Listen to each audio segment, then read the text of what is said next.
I am Pops. Greetings and salutations, and we're going to do a review of what is likely the worst movie.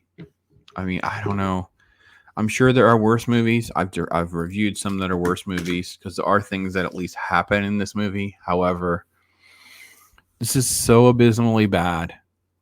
I don't even know if I can do it justice how bad it is. This is going to be probably a longer video, and I'm going to show clips from the actual film because I need you to almost believe me because it's so insanely bad.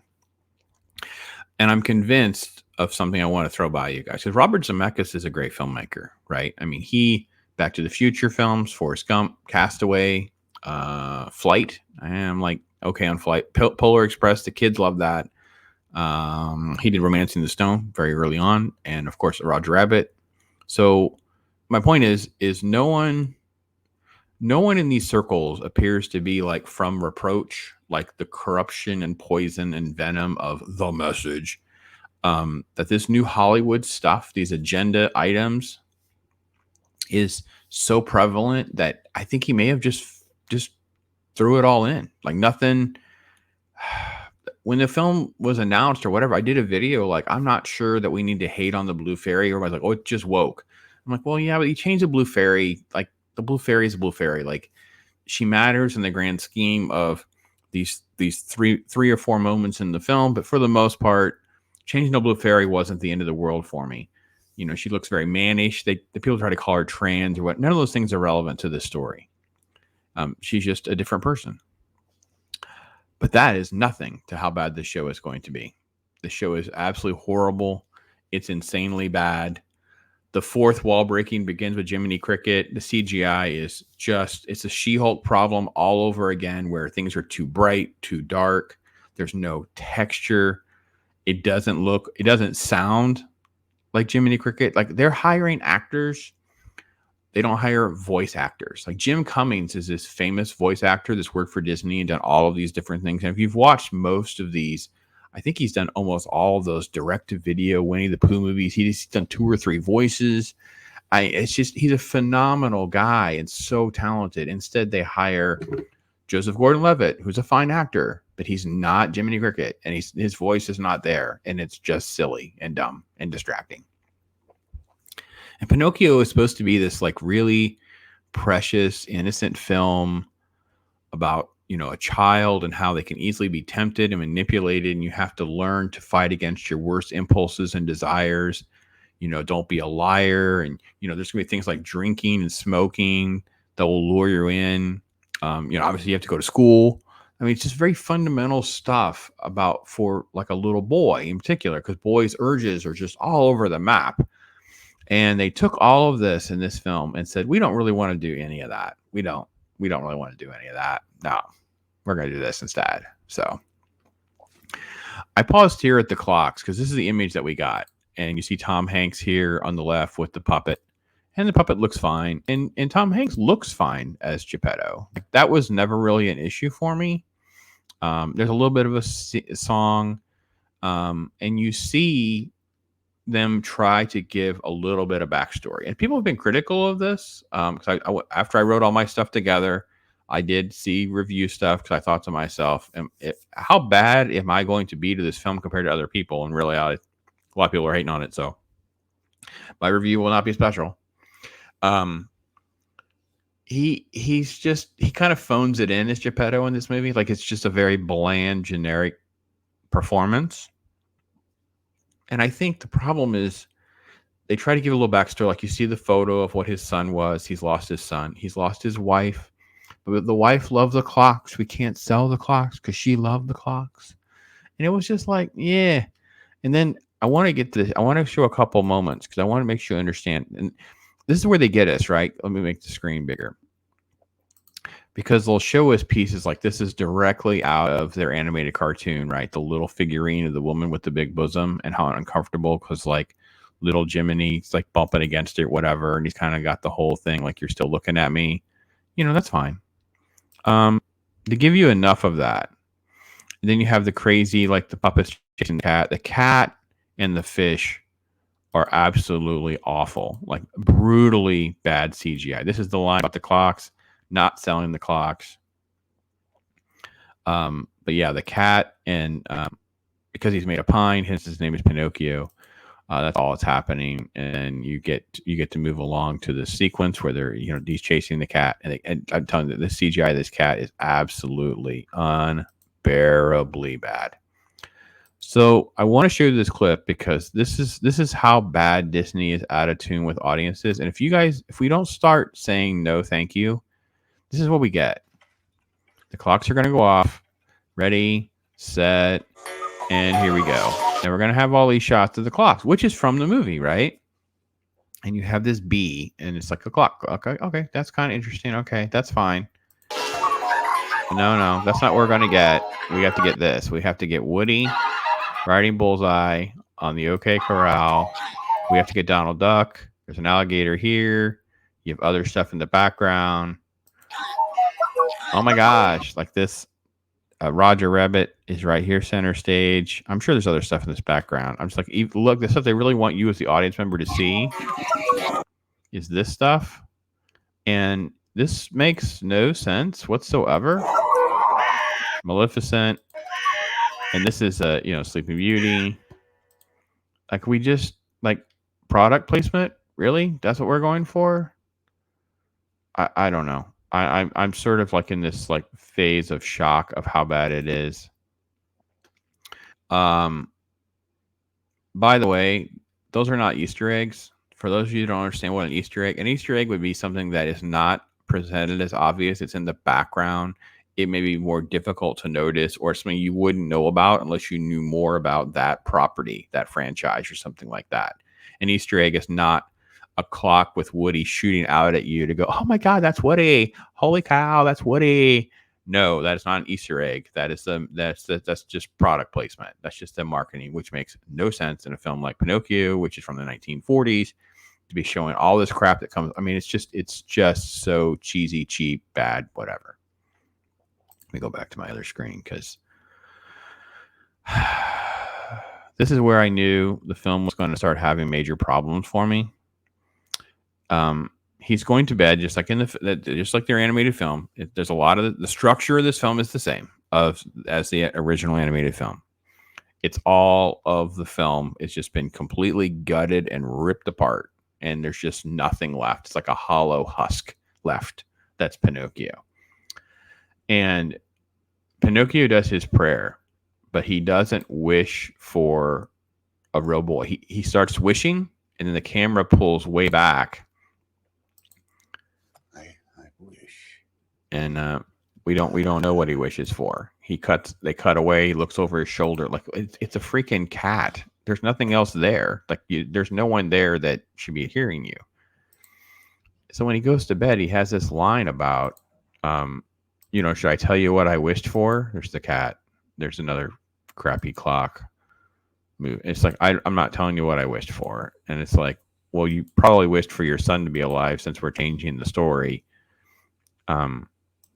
Blue Fairy shows up. Blue Fairy doesn't quickly transform him and has to explain things. This is the Blue Fairy. Everyone's in outrage about the Blue Fairy. The problem with the Blue Fairy is the Blue Fairy is terrible. The Blue Fairy's lines are terrible. Personality is terrible. She's like, I don't know how many times we have to hear her. I think she says it twice. She's kind of rude. She's kind of rude to Jiminy about, I see it. So in the cartoon, Jiminy's like, oh, she's so cute. She's so pretty. He kind of blushes. And then she kind of transforms him into his conscience. And here it's like, oh no, I see a vagabond bouncing around, whatever. And he's like, oh, it's going to be the temporary conscious. And it's like all this wasted, dribbly dialogue nonsense. And I will note too, by the way, with the whole transformation, that when they do it in the cartoon, Jiminy has like a white, his rags turn white before he gets his formal outfit. There's no white because obviously there was a symbolism of purity there that was with the original cartoon. They throw that out. Probably they didn't catch it.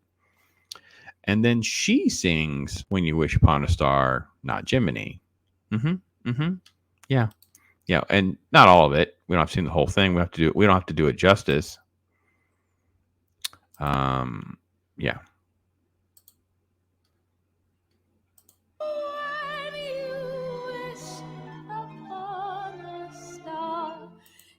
Yeah. Uh-huh. Mm-hmm.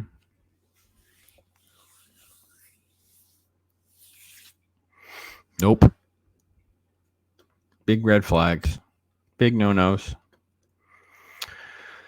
Um, and I wish I could tell you that this isn't true, how it all plays out, because they cut out so you can't have anything that's interesting, right? So then the stuff that would be normal, like when Geppetto wakes up and he's searching the house for the noise, he has a little gun in the cartoon. They don't have the gun anymore, of course, and we get this. I'll design the perfect wooden shoe, and then we'll sing and dance the whole. Oh god, it's awful. It's just brutal. He's like almost like creepy with the way he's dancing around. I got a little boy. I got a little boy. It's just so over the top.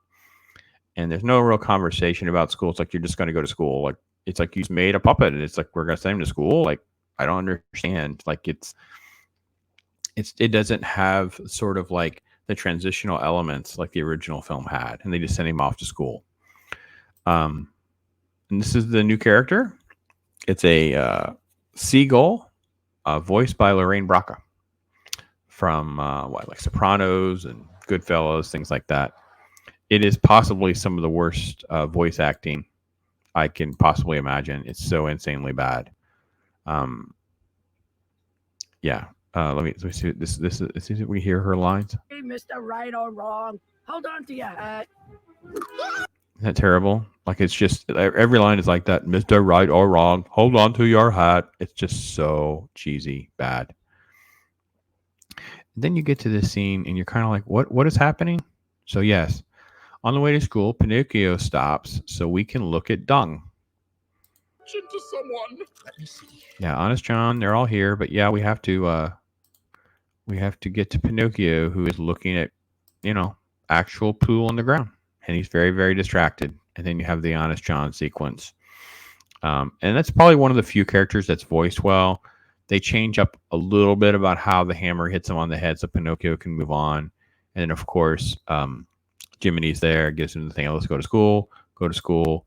And then we get a radical change with the school because in the cartoon he never makes it to school, and here he's thrown out of school. He's like, no, you're a puppet.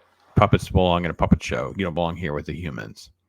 This is the first, like, I don't understand what's happening. I had to stop for a while because I was like, okay, we're changing the moral of the point of Pinocchio. The whole point of Pinocchio was explaining why kids needed to go. They now have turned this into a discrimination thing. He's now the victim of the system. And actually, I think I wrote this down. Whenever Honest John finds him, he refers to his pedagogy is completely outdated. So it's like the system is bad. The system is against you, Pinocchio. I hated all of this. I also hated too when John was talking about being famous and all that stuff in that previous scene. It was about being somebody, and famous is being real, and you can be an influencer. And there's like a Chris Pine joke, by the way, with other fake names. I was like, the show this movie is such an abomination. I don't even know what to say. Like it's so badly done. Because it's not just, some bad CGI, some bad this, bad that. It guts the entire point of the film. Then when you cut to this is the Stromboli puppet shows, and we get to meet another new character. Let's see here. Make sure our audio is off. We get to see her. Her name is Fabiana, and Fabiana has a role because she's the puppeteer behind this ballerina puppet. And we have to deal with the fact that Fabiana has she's handicapped. She has a bad leg, and we will have to deal with that. And it's what is happening? Like, why did we need any of this? None of this is relevant to the story. None of this helps. We don't have life lessons. We don't have anyway. It goes pretty much, I don't have strings, and all it moves along. He ends up in a cage, and Geppetto's, trudging out into the rain. And we learn some of that stuff that's very similar to the cartoon. But instead of the Blue Fairy showing up and helping him or giving him advice or giving him the opportunity, because the next sequence in the cartoon was the blue fairy is the one that confronts him, and he's embarrassed. He's full of shame, and he has to learn to tell the truth, but he lies, so his nose grows. And he has to learn he has to tell the truth in order for the lie to... No, only here, he lies on purpose to get out of the cage. So when I move forward, that's what I'm seeing. You're seeing different shots here of this little stage play, and I just don't care. And you end up with he's in the cage. And again, it's using the puppet to talk. I don't know why we needed to know about the puppeteer. And quite literally, here we go. Jiminy is on his nose and trying to get to the key. Yeah, I do. That's the key to this cage lock. Can you reach it? No, he cannot reach it. So what does Pinocchio do? Be a real boy. I don't want to be a real boy. He lies to get the key. He figures out how to control his nose. Right. No life lesson. No, let me learn how to... Let me see if they talk about how to make it go back. Does he he says he's sorry and things like that. It starts to shrink. But he just figures it out on his own. He just figures it out. We don't need life lessons. We don't need the innocent child to be told or learn or whatever. He'll just figure it out. Just figure it out, kid. I just cannot. I couldn't get this. This is terrible. And then it's really just a lot of like just the typical woke nonsense that you would expect with the caricatures of like Treasure Island. Like, we're not going to have smoking. This is the Coachman scene and catching them up. And you end up with all of this, and they end up going there. Kind of have smoking and drinking. They're too busy worried about the spectacle of all of this.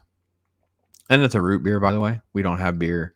So we're not actually going to have... Cause I understand Disney doesn't want to do those things. It's like a different era.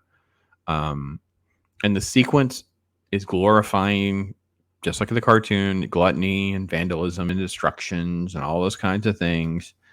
And the donkeys are basically going to turn into little... The kids are going to turn into little donkeys, right? They're going to act like jackasses, so they turn into a jackass. Oh, by the way, the seagull comes into play right in through here, because the seagull takes Geppetto. Look at the size of the seagull, by the way. In this shot, I really thought, is this almost like an albatross? It's the biggest freaking seagull. The seagull is like the size of his torso. So let's see, the seagull would be the equivalent. So the seagull would be like that big. That's like bald eagle big. That's freaking... These people suck at every turn. Anyway, this is him. By the way, he took the fish in the bowl with him, so we get little details of things.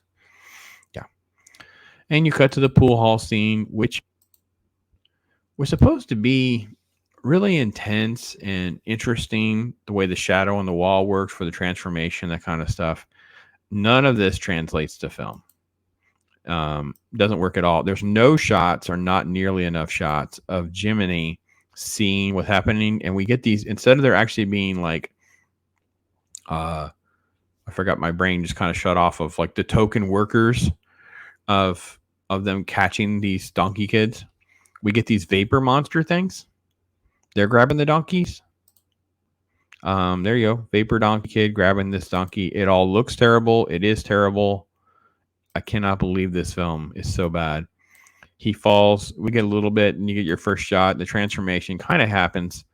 See, they get it with it, saying, well, it's like in the end, because it's in the order of things how happened. Is some of this stuff has similarities and like that, but the essence of why it's happening and the life lessons that come out of it are never there. So, and then you have the bad seagull. He needed to get to Pleasure Island to look for Pinocchio, so he sold all his clocks and he bought a boat. Yep. So there you go. Yeah, it just looks terrible. So we end up on the beach, and who helps? Oh, we have to have help, right? He can't do it alone. He can't do it alone. He can't. He has to have a girl help him. So yeah. So the girl brings Jiminy, and the girl puppet Fabiana brings the girl puppet, and they help. And the seagull pulls a rope, right? And we get this sequence where he's skiing, basically. Yeah. And the dialogue is filled with "What's a boat? It's a dinghy. What's a dinghy? It's a boat." Like I just, it's like I don't know. And this is what they do for the monstrous setup. We're not even at night. There's no rain. There's no. It's just a bright and beautiful sunny day. And this is what happens. And then basically, the dialogue is Pinocchio and Geppetto screaming back and forth about all of the story elements that got to this point before Monstro shows up. And I know you're thinking, oh, okay, the whale's going to come, right? Oh, no, no. It's not really a whale now. It's been changed. And you're thinking, what? Why would they changed the whale? Yeah, no, it's not a whale. It's a sea monster. So we get the first shot where they get swallowed and they're inside, and you have all that happening inside, and there's some talk, and he doesn't really want to come clean about his ears and his tail. You know, he hasn't really learned his ways, but he kind of does, and it's just nothing. It's more like he's caught up in circumstance rather than learning from the circumstance. And then once you get to the scene where Geppetto is the one that's having a hard time, he's going to drown, right? It all happens really fast. It's not this big, interesting, scary, frightening scene with Monstro or any of that. It just moves really quickly, and they end up on a beach, and there's the cat floating in with the goldfish. But Geppetto might not make it, so it wasn't self-sacrifice. It wasn't really selflessness that saved the day. And then it's just, I love you, man. You'll always be my real boy, even though he's not a real boy. So there's no selflessness. There's nothing. It's just like an adventure story. It's just, that's it. It just, life happens. Here's some things that happen to you. I kid you not. They don't even resolve this when they walk off together. So let me get you the shot so you can see for yourself. Let's see, it's right here. So they start walking. I want you to hear Jiminy too. So he starts walking, and you see the elbow, and then the legs, and then you get to about there. And right here it starts to transform a little bit. So you kind of have to watch, because what Jiminy's saying is almost like distracting us from what actually happens. I'm going to make this bigger so you guys can see. Instead of him actually being transformed into a little boy, this was what they did. They kind of leave it in kind of transformed into an honest to goodness. People say he was transformed into an honest, and listen to how bad Jiminy sounds too. Oh boy, did that actually happen? Who knows? But See, I do know it does actually happen right there in that shot, but we don't get any of the sweet moment, the heartfelt moments of Geppetto hugging this little boy and having a son. He actually gets a son. The whole point is this happens. And his wish was granted. Well, we don't know.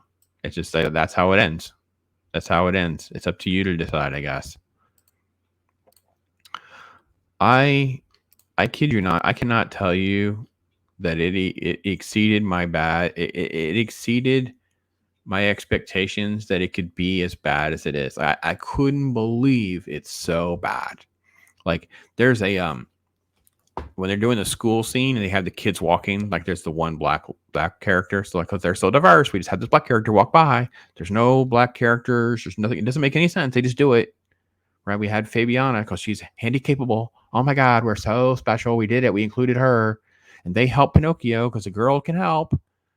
And I'm like, there's actually a line in one of the articles. I saw this insider.com wrote about this, and they said that these additions are not necessary, but it helps balance the very male heavy original film. And that Fabiana has given her original song one of the few new musical numbers that appear in the remake. And then, quote, the remake also leaves the door open for the two to get their own potential spinoff. Are you freaking kidding me? Are you freaking kidding me?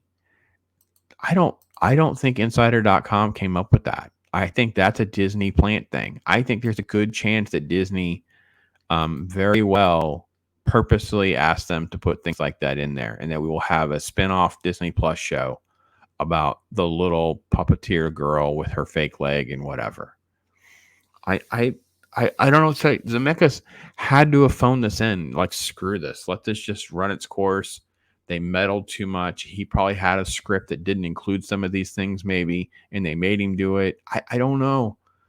Lorraine Bracco is not an untalented nitwit, and she sounds like, hi, I'm reading my lines. Next scene, please. I'm only here for 4 more hours. Bring me lunch, please. Jiminy doesn't get a badge. Jiminy doesn't sing, Wish Upon a Star. Like, there's no life lessons. What's the point of a Pinocchio movie then? Like, is it for little boys? Is it for their parent? Is it for little kids in general? Who is the film for? What are you doing? Are you just... No, we know. They just want you to consume it. Just, it's on. Put your kids in front of it and we'll reprogram them and we'll teach them that this version's better because the live action version's better than the cartoon version.